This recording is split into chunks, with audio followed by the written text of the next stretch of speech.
সময়টা 2007 কিংবা 6-এর দিকে। আমাদের মহল্লায় একটা মুদির দোকান ছিল।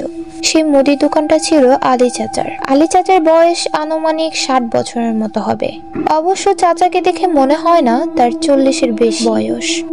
চাচা প্রচন্ড ধার্মিক একজন ব্যক্তি ছিলেন। সব সময় 5 ওয়াক্ত নামাজ আদায় করতেন, সবার সাথে খুব সুন্দর ব্যবহার করতেন।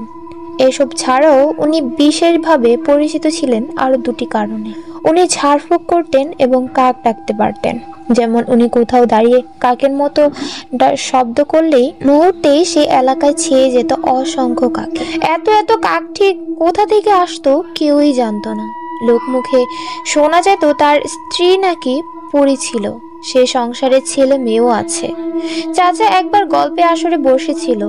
সে গল্পের আসরে দুটি গল্প শুনিয়েছিল। তারই মধ্যে একটা গল্প তোমাদের মাঝে শেয়ার করব। সময়টা যুদ্ধের বছরের কিছু পরে হবে। তখন আমি টকবকে যুবক ছিলাম। বাপ দাদার থেকে কিছু ঝাড়ফুঁক শিখেছিলাম। মানুষকেও এসব ব্যাপারে টুকটাক সাহায্য করি। একবার এক শীতের রাতে আমাদের বাড়িতে দুজন লোক আসলেন। দরজায় শব্দ পেয়ে আব্বা যেয়ে দরজা খুললেন। দুজনের একজনের বয়স হবে আনুমানিক 17 কিংবা 18, আর আরেকজনের বয়স 25-এর মতো। আব্বা দরজা খুলতেই দুজন সে কি কান্না জুড়ে দিল। আব্বা জিজ্ঞাসা করেন, তারা কারা, কি হয়েছে? ব্যক্তি দুজন জানান তারা পাশের গ্রামের ছেলে। তাদের বাবা দুদিন যাবৎ কেমন অদ্ভুত আচরণ করছে, আজ আরো বেশি করছে। খুব সম্ভবত জিনে ধরেছে। বাড়িতে আর কেউ নেই, বাবাকে বেঁধে রেখে এসেছে খাটের সঙ্গে। অনেক খুঁজে খুঁজে আব্বুর ঠিকানা পেয়েছে। এখন আব্বাকে নিয়ে যেতেই তারা এখানে এসেছেন। আব্বা জানান তার শরীরটা ভালো নেই, পরদিন সকালে তিনি যাবেন। তাকে যেন পরদিন সকালে তারা নিয়ে যায় এখান থেকে। তবে ছেলে দুটো একা যেতে নারাজ, তারা আব্বাকে নিয়েই যাবে। আব্বা ওদের দেখে মায়ায় পড়ে যায়। এক পর্যায়ে বলেন আমি যেন তাদের সঙ্গে যে পরিস্থিতি স্বাভাবিক করি। আব্বা সকালে চলে যাবেন সেখানে। ছেলে দুটো রাজি হলে আমিও যেতে শুরু করি তাদের সাথে। গভীর রাত, আমরা তিনজন হাঁটছি। হালকা চাঁদের আলো, খুব কাছে বস্তু ছাড়া দূরের তেমন কিছুই দেখা যায় না। লোক দুজন আমার থেকে কিছুটা সামনে, আমি একটু পেছনে হাঁটছি। সে দুজনের হাঁটার শব্দ শুনে আর অবয়ব অনুসরণ করেই আমি এগোচ্ছিলাম। আমাদের এলাকার মাটির পথ পেরিয়ে এক সময় জঙ্গল ছিলাম। জঙ্গল পেরিয়ে আর একটু সামনে যেতেই নদী, আমাদের ক্ষতস্রোতা পদ্মা নদী। জঙ্গলে ঢুকতেই কেমন নিশির শব্দ আসতে শুরু করলো, যেন আমাকে বিপদের ইঙ্গিত দিচ্ছে। গা ছমছমে সেই শব্দ শুনে অদ্ভুত অনুভূতি হতে থাকে আমার। যদিও আধারে ভয় পাই না, তাও সেই রাতে পরিস্থিতি ধীরে ধীরে কঠিন হতে থাকে আমার জন্য।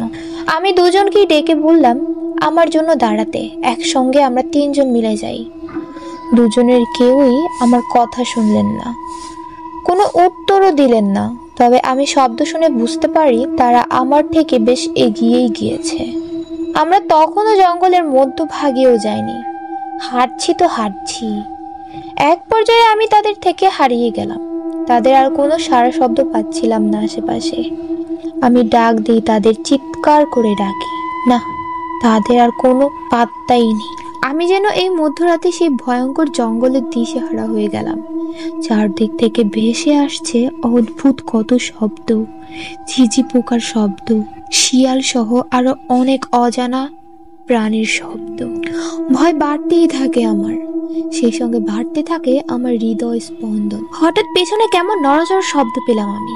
ঠিক ঘাড়ের পেছনে পেলাম এক কঠিন হালকা গরম শ্বাসের অনুভব। আমার আত্মা শুকিয়ে যাচ্ছিল। আমি দৌড়াতেই থাকি। যাদের আলো এই জঙ্গলে আরো কম দেখা যায়, তেমন কিছু একটা দেখা যায় না বললেই চলে।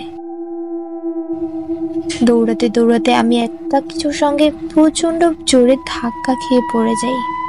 উঠতে চেষ্টা করলে বুঝতে পারি আমি পায়ে ভীষণ পরিমাণে ব্যথা পেয়েছি। দৌড়ে যাওয়া যাবে না এভাবে।